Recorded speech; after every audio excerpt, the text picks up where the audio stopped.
Eh bien, bonsoir à toutes et à tous. Nous nous retrouvons pour ce 85e Libre Journal de Jean-Michel Vernochet. Nous sommes le mercredi 8 février, an de disgrâce 2000, j'allais dire 1900, on est en 2023. Les siècles passent vite, n'est-ce pas? Et nous avons le plaisir, l'honneur de recevoir notre ami Jérôme Bourbon qui va nous parler. Bonsoir Jérôme. Bonsoir Jean-Michel, bonsoir à tous. Qui va nous parler du monde tel qu'il ne va pas, bien entendu. Par quoi commençons-nous, Jérôme? Il va y avoir de nouveau des lois répressives, oui, notamment en matière de mauvaises pensées. D'ailleurs, je signale, mais vous pourrez développer ensuite, que si on inscrit le droit à l'avortement dans la Constitution, il faut aussi inscrire le droit à ne pas être d'accord. Parce que sinon, ça devient une mesure proprement et parfaitement totalitaire. Qui dit droit dit aussi contre-droit, dit le droit de dénier le droit, au moins non pas pour les autres, mais pour soi-même. Alors, donc, ces nouvelles lois antiracistes, quelles sont-elles? Quelles vont être leurs portées? On trouve toujours des phobies nouvelles, hein, c'est très bien, on peut mettre le mot phobie à toutes les sauces, grossophobie, il n'y a pas hétérophobie, hein. Il n'y a pas leucodermophobie. Les leucodermes, c'est vous, moi, la plupart, une majorité de nos auditeurs, c'est ceux qui sont des visages pâles. Ça, c'est très bien, c'est très mal vu de nos jours, puisque j'ai vu que telle université américaine va faire, ou même en France, on va faire un truc assez extraordinaire qui s'appelle la journée pour les uns, le mois pour les autres, du noir. Et l'université américaine invite à s'effacer devant les noirs pour montrer à quel point on est en désaccord avec le privilège blanc. Alors, êtes-vous un blanc privilégié, cher Jérôme, et un raciste systémique? Dites-nous tout. Bien, j'espère que non, mais en tout cas, vous évoquez à juste titre ce plan national, un énième plan national contre le racisme, l'antisémitisme et les discriminations liées à l'origine, qui a été présenté par le Premier ministre Elisabeth Borne le 30 janvier à l'Institut du monde arabe, présidé par le Kakoshim Jack Lang. Et ce plan est une machine de guerre, une de plus, contre notre peuple, contre notre nation, contre l'être historique de la France. Et il va toujours plus loin dans les mesures répressives les plus effrayantes. Et il y en a une tout particulièrement qui n'a pas été suffisamment, me semble-t-il, commentée et analysée, qui répond à une demande historique de la LICRA et d'un certain nombre d'organisations dites antiracistes et mémorielles, s'agissant d'emprisonner les personnes condamnées dès la première instance pour des faits dits de racisme, d'antisémitisme ou de négationnisme, pour reprendre... Oui, alors un viol, vous pouvez violer, vous n'allez pas obligatoirement en prison. Non.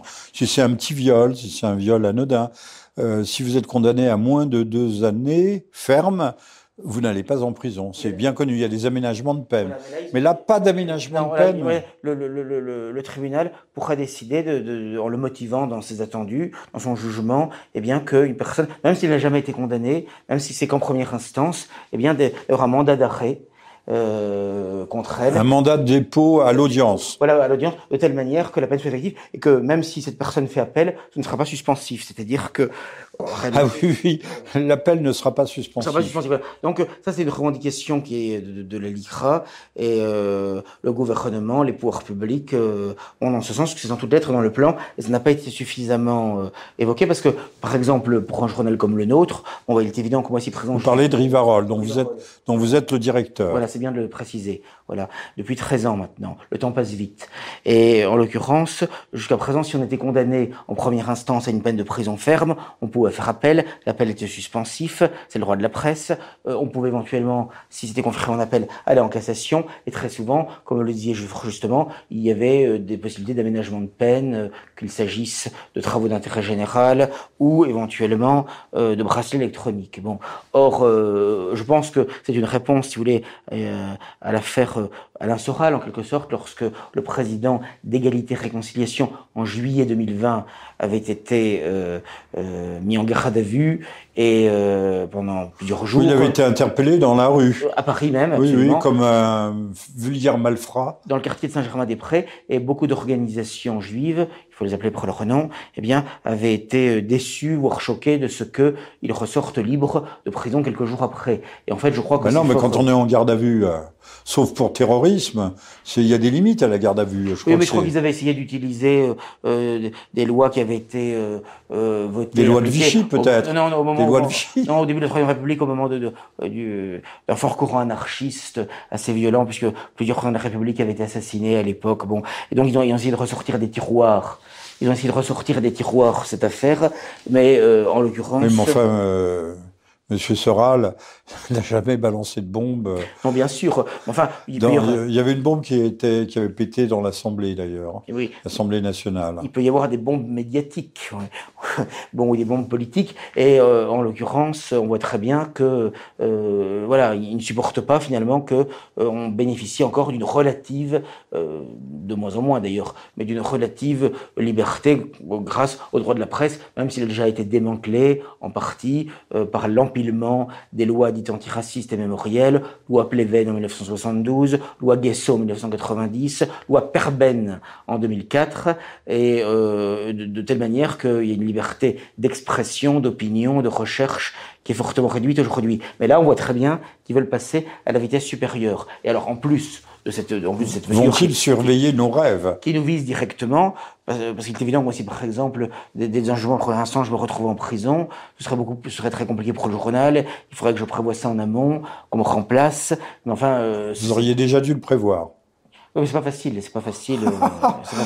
Mais gouverner, c'est prévoir, cher Jérôme. Certes, mais ça n'est pas simple parce que il faut trouver quelqu'un qui a à la fois la radicalité, le doigté, l'habileté, la capacité aussi de faire vivre une équipe dans son ensemble, ce qui n'est pas simple parce que parfois il y a des caractères forts chez nous, vous le savez, donc ça n'est pas simple. Bon, enfin bon, sortons du cas de Rivarol, et donc en l'occurrence, pour revenir à cette affaire. Non, mais enfin, vous avez une épée de Damoclès au-dessus de la tête. Voilà, c'est très clair, voilà. C'est ça. Donc il y a ça, et d'autre part il y a cette mesure qui elle a été davantage médiatisée, qui consiste à ce que au cours de sa scolarité, chaque élève devra aller visiter un lieu de mémoire lié au racisme, à l'antisémitisme ou à l'antiziganisme, disent-ils. Je rappelle que Nicolas Sarkozy, alors président de la République, lors d'un dîner annuel du CRIF, avait déjà évoqué l'idée selon laquelle chaque élève de CM2, autrefois on disait de 7e, eh bien... Alors, pardonnez-moi, mais sans mauvais esprit, au Niçois qui mal y pense, mais c'est le pèlerinage à la Mecque. Oui, chaque élève devait... C'est le pèlerinage... devait parrainer un enfant victime de la Shoah, voilà. Donc c'est un enfant victime de la Shoah. Donc on voit très bien qu'on est vraiment à fond dans cette obsession mémorielle. Alors, pardonnez-moi, mais... victime, on voudrait savoir la définition exacte de victime. Les journalistes, la grande presse, la très grande presse audiovisuelle, nous a bien expliqué que Auschwitz, maintenant, c'était 4 millions de morts, dont une majorité de Judéens, de Juifs. Jusqu'à peu, c'était pas 4 millions de morts. Maintenant, c'est passé à 1 million. Dont une majorité, donc, encore une fois, de Judéens. Mais ça fait toujours 6 millions à l'arrivée, quand même. Voilà, on a quand même, là aussi, nos libertés fondent comme neige au soleil, c'est une peau de chagrin, mais également les chiffres. Alors, je voudrais faire une toute petite incidente. Il y a quelques années, la mairie de Paris, mais ce n'était pas Madame Hidalgo, il y a une quinzaine d'années, avait organisé une exposition fort intéressante qui s'appelait « Les derniers témoins ». Alors, il y avait des derniers témoins vivants, et puis il y avait des panneaux qui étaient accrochés, qui étaient tout à fait passionnants. D'ailleurs, on peut retrouver encore, il y avait un livret qui avait été édité. Mais ce que je dis là est important, parce qu'on vient de fêter l'anniversaire, le 70e, ou que sais-je, anniversaire de la libération d'Auschwitz. Or, sur l'un de ces panneaux, on nous expliquait qu'un détachement russe, soviétique, était arrivé par hasard était tombé par hasard sur le camp d'Auschwitz et loin de prendre en charge les mourants, les blessés, de réconforter tout le monde, ils étaient repartis au bout de 3 jours. Donc laissant de nouveau les prisonniers, enfin les ex-détenus, les déportés livrés à eux-mêmes. C'est assez impressionnant. Donc il n'y aurait pas eu de libération d'Auschwitz. Je me réfère à cette exposition de l'Hôtel de Ville de Paris, Les Derniers Témoins, pour dire cela. Sinon, ce serait peut-être incongru, voire iconoclaste. Donc on voit très bien qu'on cherche vraiment à enrégimenter l'enfance et la jeunesse, pas seulement elle, mais d'abord elle. Et je dois dire que on voit la différence avec, par exemple, le film Vaincre ou mourir, narrant l'histoire du général de Charette, des guerres vendéennes. Donc finalement, on voit très bien que cette mémoire exclusive, unique, cette souffrance qui se veut unique, ce monopole de la mémoire, ouais, exclut toutes les autres souffrances, toutes les autres mémoires, toutes les autres histoires, et elle sert à ça. Ce qui me frappe dans ce que vous m'avez dit, dans les nouvelles dispositions légales, c'est qu'on parle du racisme. Non, mais le racisme, c'est aussi l'homophobie, mais on parle de l'antisémitisme à part. Or, l'antisémitisme, c'est bien une forme de racisme, que je sache. Pourquoi y a-t-il une qualification spécifique particulière dans ce cas? Tout ce qui concerne l'antisémitisme est toujours considéré comme spécifique, puisque c'est considéré comme le racisme suprême, en quelque sorte. Bon. Oui, mais enfin, il y a quelque chose de choquant là-dedans. Le fait qu'on crée une catégorie hors catégorie. Et alors attention, parce que moi j'ai lu le plan entier, puisqu'il est sur le site de la DILCRA, dont je rappelle que cet acronyme signifie Délégation interministérielle à la lutte contre le racisme, l'antisémitisme et la haine anti-LGBT. Il est bon de le lire en entier pour comprendre moi, je serais judéen, Jérôme, pardonnez-moi, je passe mon temps à vous couper, ce qui est très mal, mais je serais judéen, mais je serais quand même peut-être un peu gêné qu'on m'assimile au LGBTQ++. Non, c'est un peu gênant. Après tout, les Juifs sont pas. Peut-être que certains sont transsexuels. On sait que Tel Aviv est la capitale mondiale de la Gay Pride. Oui, mais enfin, quand même. Les deux qualités peuvent être cumulatives, si j'ose dire. Bon, enfin, en tout cas, s'agissant de cette question, on voit dans le plan que il y a une formation spécifique qui est prévue des enseignants, de tous les agents de la fonction publique pour lutter contre l'antisémitisme, le racisme, et non seulement dans le public, mais dans le privé, puisqu'il est prévu ce qu'ils appellent des testings pour piéger, puisque c'est ça en fait finalement, des chefs d'entreprise pour que il y ait suffisamment... Oui, voulez-vous parler français? Testing, testage? C'est qu'ils ont utilisé pour essayer en quelque sorte de... Oui, c'est-à-dire ça s'appelle une provocation. Voilà, une provocation, voilà. Et par ailleurs, même des gens qui pourraient penser...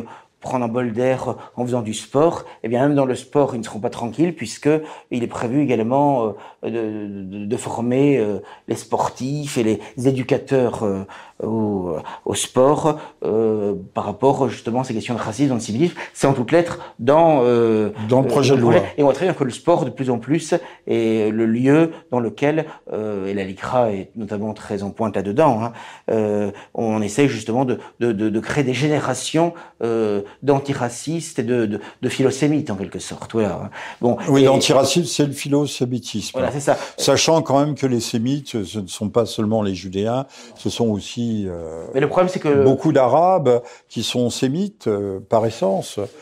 En tout cas, qui parlent des langues sémitiques. La lutte contre l'antisémitisme, ça va très loin puisque toute compassion à l'égard des Palestiniens dont les cadastres sont détruits, les cimetières sont rasés, les maisons détruites par les chars israéliens, ainsi que les vergers, les plantations, dont vraiment l'histoire, l'âme de ce peuple sont complètement niées et toute dignité, tout avenir leur sont interdits, eh bien ça on n'a pas le droit de le dire. C'est déjà considéré comme de l'antisémitisme, à un point tel que le maire de Lyon, qui n'est pas de nos amis, le Vert Doucet, eh bien...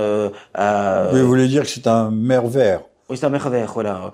Ou un maire vert, je ne sais pas. Mais enfin, toujours osait-il qu'il avait invité dans le cadre du 30e anniversaire, je crois, des accords d'Oslo, il avait organisé un colloque dans lequel devait intervenir notamment un avocat palestinien. Les organisations juives ont considéré que, à partir du moment où il défendait la cause palestinienne, c'était un terroriste, puisqu'au fond, ils en sont à considérer que le peuple palestinien lui-même dès que vous n'êtes pas d'accord avec la doxa dominante, vous êtes de toute façon d'extrême droite. Voilà. Et donc, finalement, il a fini par donc, céder. si on est pour les Palestiniens, on est terroriste. Voilà, tout à fait. Donc, il a fini par céder, alors que, quand on voit la façon dont se comporte l'entité sioniste de manière absolument sauvage et barbare, aucun pays au monde ne pourrait se comporter comme elle le fait sans subir immédiatement des sanctions économiques, diplomatiques et militaires. Mais vous savez bien qu'il y a eu des résolutions, un certain nombre, qui ont été prises à l'encontre de la politique israélienne à l'égard des Palestiniens, et qu'aucune de ces sanctions, ces résolutions des Nations Unies prises par le Conseil de sécurité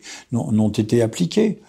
Et ça ne gêne personne. Ah oui, il bénéficie d'une immunité, d'une impunité totale grâce à la mémoire. Oui, alors, on parlait, un dernier mot sur le monopole de la mémoire. Charette nous rappelle qu'il y a eu un génocide en Vendée. Oui, mais celui-ci, on le nie, un peu plus lucide, voilà. Mais voilà, oui, on appelait ça, le mot génocide n'avait pas été inventé encore, c'était un populicide, mais un populicide qui est parfaitement documenté. On a les lettres de Carrier et d'autres de Thureau à la Convention, les réponses de la Convention, c'est pas le protocole de Wannsee, je pense. Oui. Non, mais là, c'est documenté. C'est documenté, oui. Les cimetières existent, on trouve les restes. Il y a des listes de proscription de ceux qui ont été tués à Nantes ou à La Rochelle. Mais comme ce sont des républicains qui sont à l'origine de ce massacre, il n'est pas bon, il n'est pas politiquement correct, il n'est pas historiquement correct de rappeler cela. Alors, Rivarol n'a-t-il pas l'intention ou l'envie, le désir de faire campagne pour qu'il y ait enfin une reconnaissance du génocide vendéen? Oui, ce serait une très bonne idée, parce qu'on voit très bien qu'avec leur mémoire exclusive, on ne parle plus des 43 qui ont fait la France, on ne parle plus à peine du génocide arménien. Du chevalier Bayard sans peur et sans reproche, de le magnifique geste de Sainte-Jeanne d'Arc, de Saint-Louis, et on ne parle plus effectivement non plus du génocide vendéen. Et je dois dire que je suis extrêmement choqué de ce que, dans les écoles dites catholiques sous contrat, mais qui, il est vrai, n'ont plus rien de catholique, eh bien, j'en ai des témoignages multiples et proches de moi. On les amène chaque année à Auschwitz, alors qu'on ne va jamais en Vendée. Il me semble que des gens qui sont baptisés et tout ça, voir que les aïeux ont défendu leur terre, leur foi, leur roi, leur Dieu, il me semble quand même que ce serait quand même magnifique à voir. Puis on parle toujours de transmission. Là, ce serait une transmission qui serait utile, et non pas pour une mémoire qui leur est en soi tout à fait étrangère. Bon, voilà. Et donc, ça, c'est quelque chose qui est choquant de voir de ce que nos jeunes têtes blondes et crépues sont ballottées en permanence d'Auschwitz-Struthof, enrégimentées avec le journal d'Anne Frank en permanence. Bon, c'est insupportable. Bon, voilà. Ne tombez pas dans le révisionnisme, s'il vous plaît, Jérôme. Vous marchez au bord de la falaise, du précipice. N'aggravez pas votre cas. Oui, un point où j'en suis, et puis c'est tellement insupportable, si vous voulez. Mais il est vrai qu'il y a quelque chose qui ne va pas. Ça ne tourne pas rond. Mais de même, je lisais tout à l'heure un très long article relatif au lobby, j'utilise un vilain mot, au lobby franco-russe, notamment chez les militaires, chez les analystes de haut rang, qui passeraient leur temps à mentir. On a l'impression que, comme dans les cours de récréation, c'est celui qui le dit qu'il l'est. Ces gens traitent les autres de menteurs dans la négation la plus totale de la réalité. Oui, c'est l'inversion accusatoire. Mais pour évoquer la question de la répression, elle est en acte, si j'ose dire. Elle n'est pas simplement dans des projets, puisque le ministre de l'Intérieur, Gérald Moussa Darmanin, le 1er février dernier, a dissous 2 mouvements qui n'avaient commis, objectivement, aucune violence, aucun délit. Naguère, quand même, pour être dissous, il fallait quand même au moins être mêlé à des violences, à des rixes plus ou moins graves, mais plus ou moins avérées, mais enfin, il y avait quand même un minimum. Bon, là, aujourd'hui, pour des raisons purement idéologiques, on raye de la carte, si j'ose dire, du jour au lendemain, un mouvement nationaliste, beaucoup de nationalistes, et un mouvement de jeunes musulmans, plutôt dans la mouvance dissidente, soralienne, Larjo Sainsu, les alerteurs, où j'ai vu d'ailleurs que vous avez récemment fait une vidéo, d'ailleurs, ces derniers jours, bon, eh bien, c'est tout à fait scandaleux. Il n'y avait aucune raison, ils n'ont été mêlés à aucune violence, c'est purement idéologique. Et lorsqu'on lit les attendus de la dissolution, prise en Conseil des ministres, eh bien, on s'aperçoit que n'importe quel mouvement ou publication, groupement ou association dissident pourrait être dissous. C'est quelque chose qui est invraisemblable et cela se fait là aussi dans un silence, un calme total, une impunité totale. C'est absolument invraisemblable. Donc ils vont de plus en plus loin dans la restriction arbitraire de toutes les libertés. Alors il y a une chose qui m'a frappé au moment du mondial, on a fait une rafle dans un bar où des supporters regardaient la télévision et on a parlé d'une quarantaine d'ultra-droite. J'en étais resté en droit pénal que pour arrêter quelqu'un, il fallait qu'il y ait le début d'une commission. C'est-à-dire, tandis que là, on arrête des gens, et c'est pas un cas unique ni isolé, on arrête des gens sous couvert qu'ils auraient eu peut-être l'intention. Oui, ça va très loin. Ben, c'est un petit peu comme la notion de guerre préventive, finalement. Et là, ce sont en quelque sorte des arrestations et parfois des détentions préventives. On bafoue les principes de notre propre droit. Et là, ou alors c'est que le droit a changé à mon insu. Ah ben là, on n'entend pas Badinter, on n'entend pas la Ligue des droits de l'homme, on n'entend pas la LICRA dénoncer ces atteintes. Ni les grands professeurs de droit, voilà. ni les... On les entend pas. Ouais. Les universitaires, les intellectuels. Mais ça, il y a une couardise qui est totale, finalement.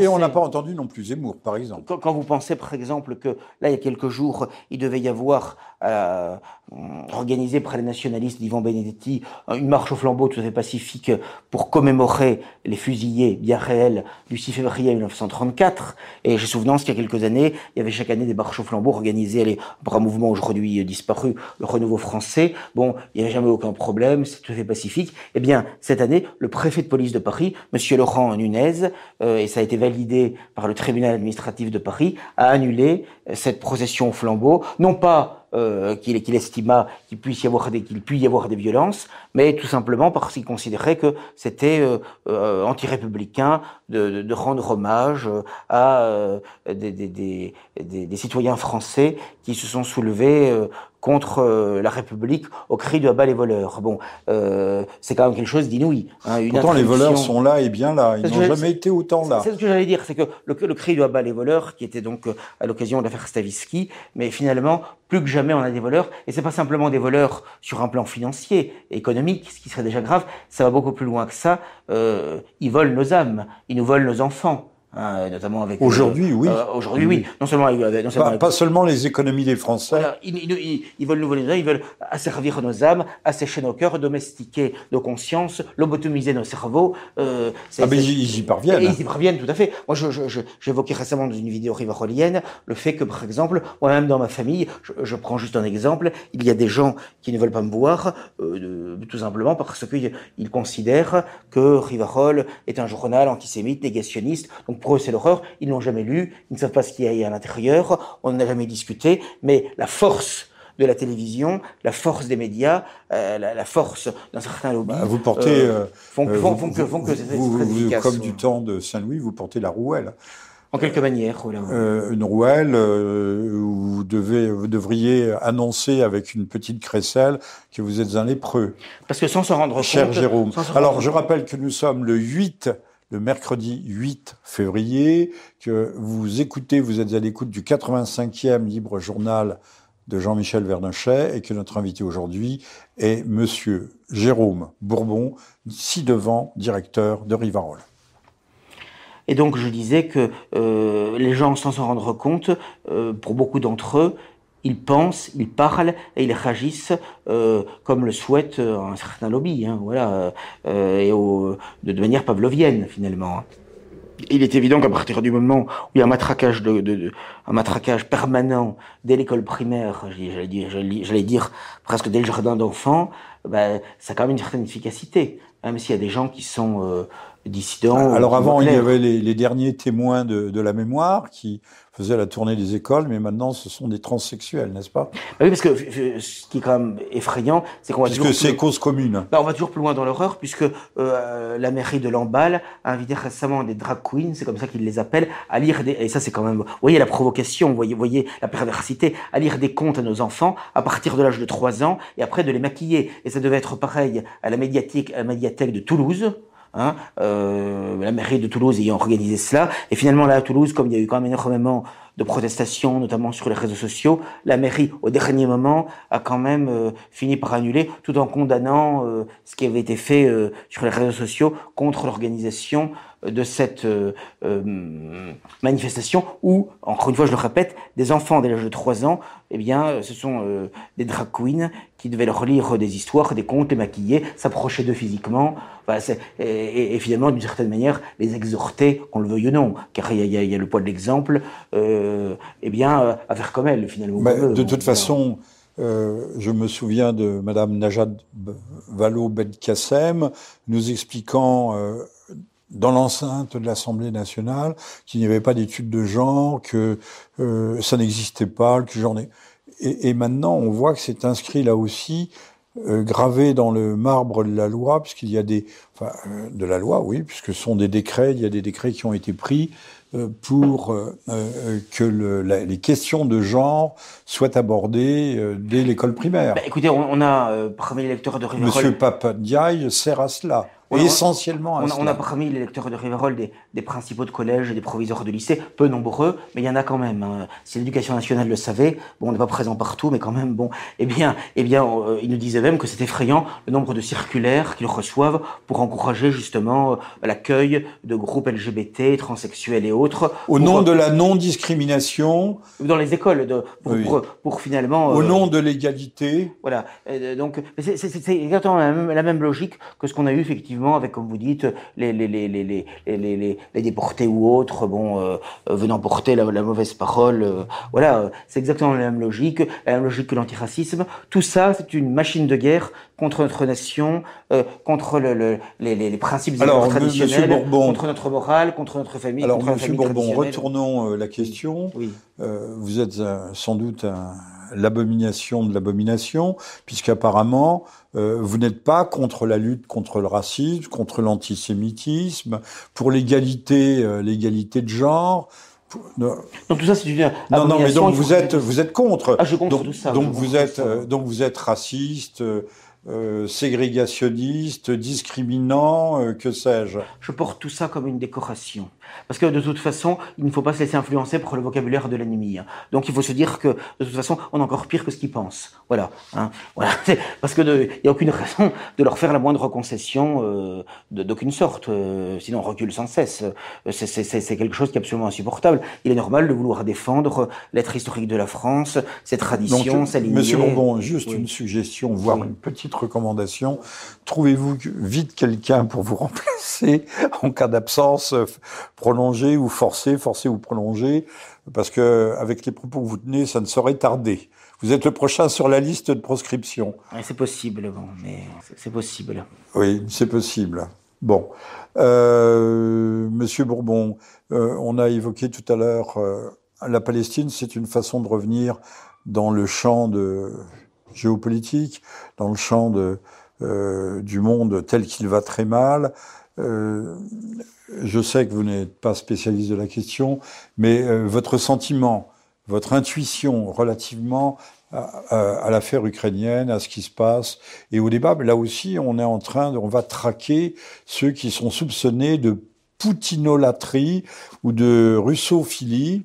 J'ai pas dit de russophobie, et livre remarquable que je recommande, mais c'est un livre d'intellectuel, livre d'Igor Shafarevitch, un mathématicien, ami de Solzhenitsyn, la russophobie, et l'on voit, il s'appuie, c'est un homme qui visiblement parlait très bien le français, et s'appuie sur des recherches comme celle du sociologue Augustin Cochin. Voilà, je ne saurais en dire plus. Mais il faut exhumer ces livres qui portent un éclairage, qui sont un projecteur braqué sur le présent, et les livres de Cochin ont plus d'un siècle d'existence, mais Shafarevitch nous en parle savamment, intelligemment. Je pense qu'il faut les lire. J'ai le sentiment qu'on veut effectivement nous pousser à la guerre, probablement parce que, bon, il y a sûrement plusieurs raisons, mais il y a le fait notamment qu'il y a quand même une forme d'effondrement économique, de crise économique grave, et on sait très bien que le capitalisme mondialisé a toujours fonctionné comme cela pour pouvoir assurer sa pérennité en quelque sorte et assurer la pérennité de l'hyperclasse mondiale, appelons-la comme cela. Eh bien, la guerre a toujours été un moyen, et notamment à l'époque contemporaine, à l'époque moderne, c'est assez évident de permettre de conserver sa domination. D'ailleurs, avec le recul, quand on voit un petit peu l'histoire, notamment des deux guerres mondiales, ça paraît assez évident finalement. Et on est même capable parfois d'utiliser une forme de nationalisme pour précisément pousser à l'affrontement et au chaos. Et c'est la raison pour laquelle je crois que dans cette affaire, il faut être particulièrement prudent et ne pas sombrer dans une forme d'hystérie dans laquelle notamment M. Zelensky voudrait nous conduire, puisqu'il demande des chars, peut-être que demain il demandera carrément la bombe atomique. Non, mais il demande des avions. Voilà, il va de plus en plus loin dans ses revendications exorbitantes. Il a même demandé un submersible. Alors qu'en réalité, le rôle de la France, ce serait de refuser toute forme de sanctions contre la Russie et d'essayer d'œuvrer, en étant neutre, à la résolution de ce conflit. Mais ce sont des pompiers incendiaires. Moi, dès le départ, j'avais dit, mais on m'a interdit de parole sur Boulevard Voltaire. Hein, ah bon? Bah oui, ah, j'ignorais. Oui. Vous savez, pour que Madame Cluzel ait son rond de serviette sur CNews, il faut bien qu'elle mette des limites, et des limites étroites, très strictes. Pardon, Madame Cluzel, si je me trompe, mais malheureusement, c'est à peu près ça. Quand on veut éteindre un incendie, on jette des seaux d'eau dessus. On jette pas des liquides incendiaires. On jette pas de l'essence sur un brasier. Or, en fournissant des armes, c'est ce que nous avons fait. Et aujourd'hui, il y a toujours cette rhétorique, notamment sur LCI, du groupe TF1, nous expliquant que si on veut que la guerre s'arrête, il faut livrer toujours plus d'armes. Ben, ça fera toujours plus de morts. C'est vrai que on ne sait pas qui sera épuisé le premier dans cette course. Et puis il y a deux poids deux mesures, parce qu'on dit que la Russie envahit l'Ukraine. Bon, après c'est une question en plus historiquement complexe, mais en l'occurrence, je constate que lorsque l'entité sioniste envahit la Palestine et est en train d'annexer la Cisjordanie. Exactement. Là, par contre, ça ne pose aucune difficulté. Donc il y a quand même deux poids deux mesures. Bon, et donc c'est ça qui est absolument vous retirez le quand même. Oui. Retirez-le quand même. Il n'y a pas quand même de poids de mesure, il y a deux poids de mesure, et de façon écrasante. Mais alors, ça m'amène une réflexion, je ne sais pas si vous pourrez rebondir. Ce qui me frappe, c'est l'incompréhension quand même de la foule, de la masse, qu'on est en train de, j'ose presque le dire, de l'amuser avec les retraites, alors que la question qui prime, c'est celle, par exemple, des régimes spéciaux. Les régimes spéciaux, c'est celle de nos représentants, députés, sénateurs, qui touchent au bout de 3-4 ans, touchent des sommes rondelettes, coquettes et même tout à fait indécentes. Des régimes spéciaux, il n'y a que ça. Hein. Il y a combien de professions, que ce soit EDF ou à la RATP aussi bien, où la retraite est à 52, 55 ans, pour le personnel roulant ou non roulant, je pense aussi à la SNCF évidemment, ça ne choque pas. Hein, de même que la France adulait Johnny Hallyday, qui chantait bien, mais qui n'a jamais écrit une chanson de sa vie, alors que il gagnait des centaines de millions, comme Monsieur Mbappé. Ça ne choque pas. Ça ne choque pas. La France n'est pas révoltée. Il y a quelque chose. Peut-on encore faire quelque chose avec le peuple français, si tant est que cette notion ait un sens? C'est une question bien difficile, mais très difficile. Mais s'agissant des retraites, j'observe d'ailleurs que lorsque l'on veut trouver de l'argent, on en trouve. Puisque rappelez-vous, Macron, au moment de l'affaire Covidesque, il avait utilisé l'expression quoi qu'il en coûte, et donc les robinets avaient été ouverts. Donc quand ils veulent vraiment, ils peuvent. Et en plus, quand on voit le degré d'endettement de la France, je n'ai pas le sentiment que la question des retraites ce soit... ou les fournitures d'armes à l'Ukraine. Voilà, ce soit numériquement si important que ça par rapport à l'ensemble des autres dépenses, des montants des déficits, de la dette publique, etc. Donc, moi, j'ai le sentiment qu'il y a toujours une volonté, en quelque sorte, de corseter le peuple français dans limiter les libertés, les droits, et de les conduire à ce qu'on appelait autrefois la forme de paupérisation, d'appauvrissement, qui est déjà largement commencé et qui risque de s'aggraver. C'est-à-dire que on va arriver dans une situation, c'est déjà le cas d'ailleurs, où les nouvelles générations vont vivre moins bien que leurs prédécesseurs. Ce qui n'était pas le cas jusque-là, c'était plutôt le contraire en l'occurrence. Bon, et il y a une forme donc de régression, d'involution qui est tout à fait frappante et qui risque de s'aggraver. Et dans un contexte, je dirais, de tiers-mondisation accélérée du tiers-monde, puisque non seulement on paye de plus en plus d'impôts et de charges, mais les services sont de moins en moins de qualité, puisque non seulement vous avez de plus en plus de postes qui ferment un peu partout, de services publics qui fonctionnent mal ou qui ne fonctionne pas du tout, et alors même qu'on est, comment dirais-je, massacré par les impôts et les taxes de toutes sortes, c'est ça qui est particulièrement choquant. Et même, je dirais, s'agissant de la médecine, je suis frappé de voir que lorsque l'on déménage quelque part, eh bien, il est quasiment impossible de trouver un médecin. Je ne parle même pas de médecin de famille, hein, une notion qui n'existe plus aujourd'hui. Bon, mais de trouver un médecin qui accepte de vous prendre comme nouveau patient. Hein, ce qui est quand même absolument inouï quand on y réfléchit. N'est-ce pas le propre de pays du tiers-monde de ne pas pouvoir être soigné correctement finalement, hein. Et je dois dire que, ayant moi-même 50 ans, j'ai vu à mon humble niveau l'évolution, la dégradation considérable de cela, hein. Dans mon enfance et ma jeunesse, il y avait encore ce qu'on appelait précisément des médecins de famille, des gens qui se déplaçaient pour aller chez vous, il y avait quand même un suivi médical, toutes choses qui n'existent pas. Jérôme, maintenant vous pouvez aller aux urgences et vous avez des téléphones portables. Il y a 30 ans, 40 ans, ça n'existait pas. Vous étiez à l'abandon. Non, je plaisante. On dit toujours que ceux qui disent que cela était mieux avant, ce sont des vieux schnocks.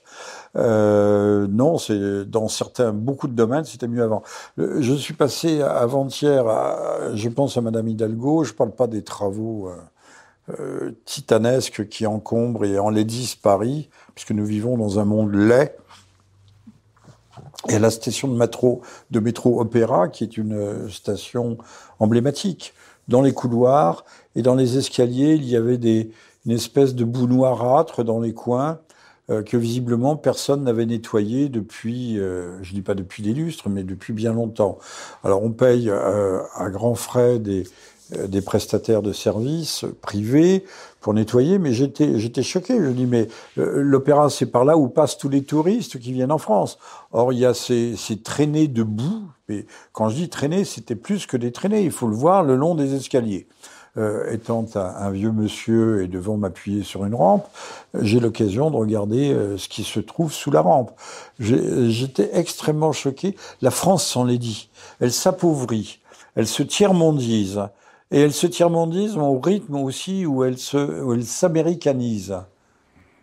Oui, en même temps, elle s'enlaidit et elle s'avilit, hein, puisque, notamment avec les transitions de genre qui, hélas, se développent de plus en plus maintenant dans les collèges, les lycées. Pauvre gosse. Ah oui, c'est effrayant. Non, il y a vraiment une volonté de détruire la personne humaine dans son intimité la plus profonde. Ça a quelque chose de diabolique, quelque chose d'effrayant, qui dépasse l'entendement. C'est-à-dire quand même dans les dystopies les plus effrayantes et les plus avant-gardistes, on n'eût pas imaginé, je crois, des choses aussi effrayantes. Et ça n'est qu'un début, il faut se faire d'illusions. Ça ira de plus en plus loin, hein.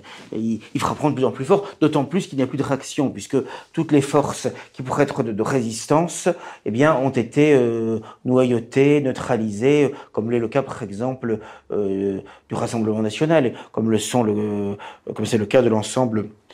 Vous disiez l'autre jour que M. Le Pen lui-même avait considérablement évolué. Vous étiez un de ses admirateurs, si l'on peut dire, et qui maintenant, au fond, il s'est rallié, de même que le Front National s'est rallié à l'inscription de l'avortement dans la Constitution. Contre laquelle il n'a rien dit d'ailleurs. Je n'ai pas entendu le père s'exprimer verbalement, même à minima, pour dénoncer quand même cette constitutionnalisation du droit à l'avortement, c'est-à-dire, pour parler clair, de l'assassinat industriel dans le ventre de leur mère d'enfants parfaitement viables. C'est de l'infanticide. On en revient. C'est de l'assassinat de masse. On en revient au dieu Moloch, à qui on sacrifiait les nouveau-nés. Là, mais on n'attend même pas qu'ils soient tout à fait nés. Comment peut-on défendre la nation à partir du moment où on tue ses enfants par centaines de milliers par an, plus de 10 millions depuis la 220 000, très exactement, une moyenne constante de 220 000 par an. Voilà. Et c'est quelque chose d'absolument effrayant. Et il n'y a plus aucun mouvement politique aujourd'hui qui dénonce cela et qui en pointe là-dessus. Et ça, c'est quand même quelque chose qui est effrayant. J'ai souvenance de l'époque où Feu le Docteur d'Or tenait un stand SOS Tout Petit au BBR, où le Front National... Oui, mais enfin, le Docteur d'Or était bien isolé déjà à l'époque. Il était déjà isolé, c'est vrai. Mais officiellement, le programme de gouvernement du Front National des années 90, il y avait l'abrogation de la loi Veil. Je ne pense pas, hélas, qu'ils l'auraient mis en œuvre s'ils avaient été au pouvoir. Mais enfin, en tout cas, elle était au moins dans le programme. Bon, aujourd'hui, c'est vraiment un ralliement total à la culture de mort, dans ce qu'elle a de plus abject, de plus monstrueux, et sans en effet qu'il y ait de réaction du patriarche, en quelque sorte. Oui, l'absence de réaction de M. Le Pen est quand même assez navrante. Qui pourtant, lui, a quand même connu, dans son enfance et sa jeunesse, notamment dans sa Bretagne natale, une France qui était encore catholique, où il y avait encore un certain nombre de principes moraux et spirituels. Et donc, c'est un petit peu étonnant de voir cette évolution dans l'acceptation, finalement, de la modernité décadente, et plus que décadente. Oui, plus que décadente, dégénérée, il n'y a pas d'autre terme. Alors, nous avons dit un mot des Palestiniens, c'est aussi un foyer potentiel d'explosion. Monsieur Netanyahou, qui est une nouvelle fois Premier ministre, a annoncé... Et qui a été reçu avec tous les honneurs par Macron. Un criminel de guerre et un mafieux comme lui a été reçu avec tous les honneurs par Macron. Voilà, donc ça c'est quand même frappant à noter. On va diaboliser Poutine, mais par contre on reçoit Netanyahou qui a vraiment du sang sur les mains et qui de surcroît est mêlé à des affaires politico-financières plus cabreuses les unes que les autres. Alors au fond, ceux qui façonnent l'opinion publique et qui dirigent l'imaginaire des foules, ce sont les médias. Les médias ne sont-ils pas au final, le premier pouvoir et non pas le cinquième? C'est évident, et quand on songe que la plupart de nos compatriotes regardent la télévision 3, 4, 5 heures par jour, sans même praler en plus. Oui, jusqu'à 5 heures, effectivement. Oui. Et il est évident que c'est comme si vous aviez dans votre salon, chaque jour, matin et soir, puisque maintenant, je constate que, ça m'a frappé, d'ailleurs, parfois en visitant des maisons ou autres, en allant chez des gens, que bien souvent maintenant, les gens ont une télévision, non seulement dans leur salon, leur salle à manger, mais on la retrouve dans chacune des chambres, et même parfois, jusque dans la salle de bain. J'ai vu ça. Et pas forcément uniquement dans des milieux bourgeois, riches et tout ça, même dans des milieux prolétaires. Comment voulez-vous que les choses aillent bien dans ces conditions? Bon. Et donc, pendant 3, 4, 5 heures par jour, c'est l'ennemi qui vient vous dire ce qu'il faut penser, qu'il faut aimer, qu'il faut haïr, qu'il faut exécrer, qu'il faut défendre. Et donc, ce qu'il faut comprendre, d'ailleurs, quand on donne un extrait de discours d'homme politique, il y a toujours 3, 4 gus qui ensuite vous expliquent ce qu'il fallait entendre, même s'ils vous disent le contraire de ce qui a été dit. C'est quand même extraordinaire. Donc oui, la France pratique, mais pas seulement la France, l'auto-lavage de cerveau. Parce que quand on y réfléchit, finalement, depuis 50 ans, pour ne pas remonter plus haut, ils ont réussi à faire tout ce qu'ils voulaient. La submersion migratoire du pays, le grand remplacement, la destruction de la moralité publique, de la politesse, la destruction des institutions traditionnelles. Un zigoto qui face à Marion Maréchal Le Pen lui a dit que le grand remplacement, non pas c'était un mythe, mais ça n'adviendrait pas avant 50 ans et avec un remplacement de 90% de la population.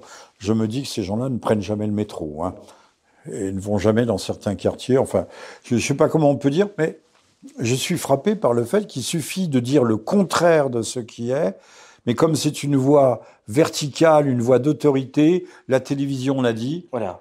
Ça, c'est Télédixit. Comme vous dites, c'est la voie de l'autorité. Hein. Autorité à l'école, autorité dans les médias, autorité, même, je dirais, du divertissement, du Un cinéma, super expert vient de nous la dire que les variété. Français n'avaient jamais été aussi à l'aise, financièrement, économiquement, donc aussi riches. Alors, je suis sûr qu'il y a des gens qui vont le croire. Alors, ce n'est pas ce que je vois autour de moi, en tout cas. Bah, non, oui, il est difficile. D'abord, les magasins sont vides, ça c'est un bon indicateur. Il faut bien comprendre que quand on parle du grand remplacement, ça va très au-delà même si c'est déjà considérable, mais ça va très au-delà du grand remplacement biologique, le grand remplacement des populations. Ce qui est plus grave encore, c'est le grand remplacement des cerveaux, des consciences, des âmes, des esprits. Et cela, il est... Alors, et là, que faire, Jérôme, que faire? mais je crois qu'il faut résister autant que faire se peut à notre humble niveau. En maintenir lisant une Rivarol, flamme, déjà, certes, mais c'est entre pas autres. suffisant. Non, c'est pas suffisant, mais c'est déjà important. Voilà. Vous trouverez tous les prix d'abonnement sur rivarol.com. Bon, non, mais cela étant dit, il faut déjà essayer de résister soi-même. La révolution commence par soi-même. Et donc, il faut essayer d'abord de résister soi-même mentalement, spirituellement, physiquement. Il y a une résistance à opérer qui n'est pas facile, c'est celle de parler français, Oui, qui est tout en à train fait. de devenir une Tout à langue fait. morte. Tout à fait. Et puis, Le français n'est plus compris. il faut résister aussi mentalement parce qu'on a tous des limites mentales, physiques, nerveuses, et on voit très bien qu'ils veulent essayer de jouer là-dessus finalement, hein, de jouer sur cela, sur la dimension psychologique, notamment précisément par ces persécutions judiciaires, fiscales ou autres, qui semble-t-il ont eu raison au moins provisoirement, Et de donner. également financière. Il y a ce qu'on peut appeler une opposition contrôlée, une dissidence sous influence, et on peut vérifier. Quand on voit j'allais dire les connards, mais on peut le dire, qui parlent sur LCI, ces anciens généraux de ceci, ces grands experts cela, ces grands reporters. Et pendant le Covid, c'est vraiment des professeurs de médecine, etc. ont toujours les prétendus experts. Même chose pour les médecins de plateau. Tout à fait. Mais ces gens, il faut bien le comprendre, sont des gens qui sont monnayés, payés, ils sont achetés. Au sens vrai du terme, mais ils sont payés pour dire ce qu'ils disent. Là, vous allez vraiment à l'essentiel, parce qu'en fait, moi, je me suis rendu compte que finalement, le gros problème auquel on est confronté, c'est le carriérisme. C'est que à partir du moment où on veut faire carrière, où on veut gagner sa vie, et en soi, c'est vrai qu'il est légitime de gagner sa vie, de faire bouillir la marmite, comme on disait naguère, effectivement. Mais le problème, si ça amène à se renier, si ça amène à des concessions, à des compromissions, et je dirais même à la négation de ce que l'on croyait, tout ça, c'est dramatique, quoi. Mais croyait-il quelque chose, justement? Aujourd'hui, ce qui se passe. Bah oui, moi, les bases de la foi, mais de la foi en la vérité, par exemple. L'honnêteté intellectuelle. Vous savez, par exemple, à Saint-Cyr et tout ça, combien j'ai vu, moi, de jeunes gens arrivant, catholiques, avec le chapelet en poche et tout cela. Et puis finalement, après, ils font carrière, et ils servent la République maçonnique, et finalement, ils finissent par tout renier, ou en tout cas, par s'accommoder très bien de ce hiatus entre les convictions qu'ils sont censés avoir, la foi qu'ils sont censés défendre, et finalement ce qu'ils font réellement, quoi. Voilà. J'ai rencontré beaucoup d'officiers supérieurs tout à fait catholiques, voire un peu, même beaucoup traditionnalistes, qui avaient une famille nombreuse, comme vous, Monsieur Bourbon. 6 enfants. Bravo, Monsieur Bourbon. Et il y a un petit dernier qui est arrivé. Félicitations, Monsieur Bourbon. Et Madame Bourbon aussi. Vous avez bien travaillé. Et donc, ces militaires, pour faire carrière, allaient servir l'OTAN. À Bruxelles. J'en ai connu. Et beaucoup. Ah, vous aussi, vous confirmez ce que je dis. Y compris, je dirais, de fils dont le géniteur était tout à fait nationaliste et même en pointe dans le nationalisme. Donc c'est quelque chose d'effrayant. On se dit qu'est-ce qu'ils ont reçu en héritage, et apparemment ils n'avaient pas l'air quand on les voyait, ça n'avait pas l'air de leur poser de problèmes de conscience particuliers. Mais c'est vrai aujourd'hui partout, dans l'entreprise, dans l'administration. Il y a un moment donné, il faut savoir dire non, ou alors il faut renoncer à telle ou telle activité. Mais on ne peut pas aller contre sa conscience. C'est pour ça que je reviens à la question des retraites, qui sont une question importante. On devrait pouvoir prendre une retraite à la carte. Ceux qui sont véritablement épuisés par des travaux durs, comme les militaires qui prennent leur retraite à 40-45 ans. La plupart, mais oui, à la fin de leur contrat, c'est court une vie de militaire. Et donc pouvoir prendre sa retraite à la carte. Je rappellerai qu'il y a une trentaine d'années, la retraite en France, notamment pour la fonction publique, était à 65 ans. Et on pouvait, avec des dérogations, aller jusqu'à 66. C'était tout à fait possible. Tout le monde pourra vérifier mon propos. Mais cette question des retraites, qui est maltraité et mal abordé par un dénommé Monsieur Martinez, qui fait croire que c'est lui qui fait déferler 1 million et demi de Français dans la rue. Vous savez, Martinez, c'est ce gros machin de la CGT, de la CGT qui ne représente rien et qui n'existe. La CGT n'existe que par les financements de l'État. Les fonds publics. Monsieur Martinez, qui a l'air aujourd'hui d'être vent debout contre Madame Bornstein, Bornstein devrais-je dire, comme on dit Epstein, Weinstein, Madame Bornstein, Monsieur Martinez a appelé 2 fois de suite, aux 2 dernières élections présidentielles, à voter pour Macron. Oui, il l'a dit, il l'a répété. C'est exact. Oui. Voilà le mauvais pasteur qui et le mauvais prophète qui conduit aujourd'hui. On sait très bien que les syndicats, de toute façon, pour reprendre vos expressions, c'est de l'opposition contrôlée. D'ailleurs, comme vous dites, comme ils sont de toute façon financés par la manne publique, il est évident que tout cela. Alors les retraites, Jérôme, cachent l'arbre. C'est l'arbre qui cache la forêt, puisque le véritable problème, c'est la menace de guerre nucléaire, non ? Oui, et puis de toute parce façon, qu'on continue à franchir les étapes et puis de toute façon, dans cette direction. Il y a une imposture après les retraites, à partir du moment où on ne mène pas une politique familiale et nataliste audacieuse, bien au contraire. Bien entendu. Avec les groupes LGBT dans les écoles, etc. La contraception qui est gratuite. On se fout de nous. L'avortement. On se fout de nous. On se moque du monde. C'est pour œuvrer en faveur des retraites, commençons par abolir toutes les règles relatives à l'avortement, que les femmes qui veulent se faire avorter se fassent avorter, mais enfin qu'on ne les y encourage pas. Et d'autre part, ce n'est pas un hasard si la même année où on nous parle de cette réforme, cette énième réforme des retraites, il y a tout ce débat sur l'euthanasie. Puisque on dit que le chef de l'État, le gouvernement, voudrait légiférer avant la fin de l'année sur cette question, car évidemment, c'est aussi un moyen de résoudre le problème des retraites. D'ailleurs, Jacques Attali le disait dans son livre de 1981, il disait que les sociétés futures utiliseraient l'euthanasie de masse comme une arme. Mais c'est ce que dit aussi le copain de Klaus Schwab, le monsieur Yuval Noah Harari, vous savez, le grand théoricien non pas du grand remplacement, mais de la grande réinitialisation.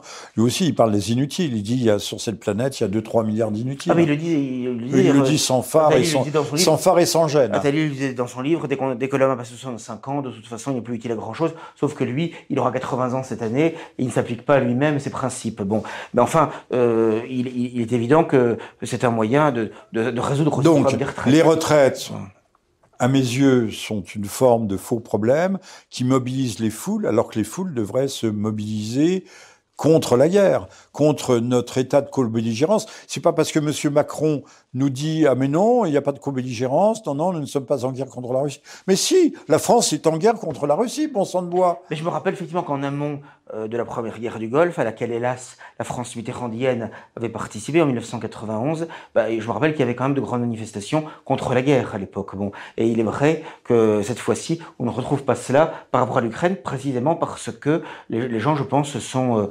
biberonnés. Alors que la menace, le péril est imminent. Le péril est imminent, oui, tout à fait. De plus en plus, on voit très bien qu'on veut nous conduire à cela. À l'abattoir. Voilà. Et ce sont toujours les mêmes qui nous parlent toujours de paix, de pacifisme, qui en réalité nous conduisent toujours à l'abattoir. Il est bon de relire Céline de ce point de vue-là, et de relire un peu.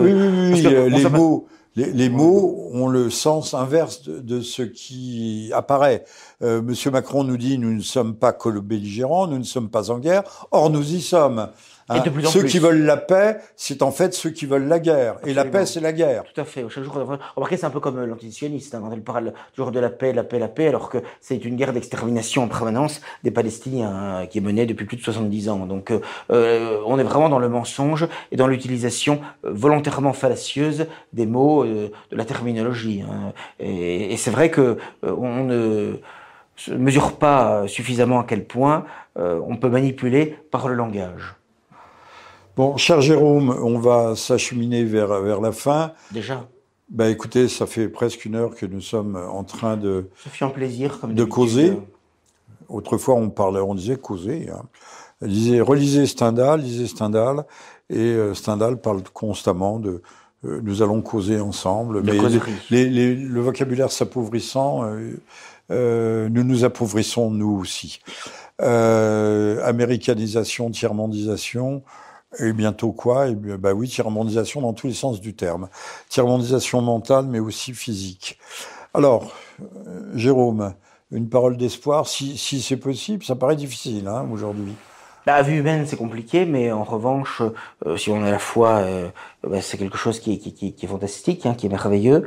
Et puis, je crois que la foi nous sauvera. Voilà. Et puis, je crois qu'il y a l'exaltation qui consiste quand même à faire son devoir et dans les ruines et les ténèbres qui nous entourent, qui nous environnent et qui s'accumulent, eh bien, d'essayer de grader le flambeau, ou en tout à tout le moins de maintenir les braises de la vérité, de la morale, du nationalisme, de l'attachement à l'être historique de la France, à la défense de ce qui est beau, de ce qui est juste, de ce qui est vrai, auprès de la laideur. C'est important la beauté. Je suis tout à fait frappé, effectivement, de voir comment aujourd'hui, c'est vraiment le règne de la laideur architecturale, la laideur dans la façon dont les gens aujourd'hui s'habillent.